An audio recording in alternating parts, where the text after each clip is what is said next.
আসুন, বসুন।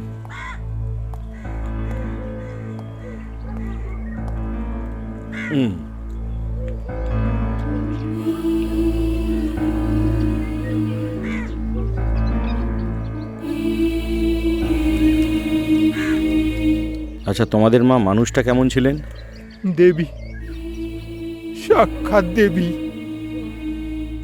আপনি গাঁয়ের প্রতিটা ঘরে ঘরে সবার সাথে কথা বলে দেখুন, সবাই ওনাকে পুজো করে।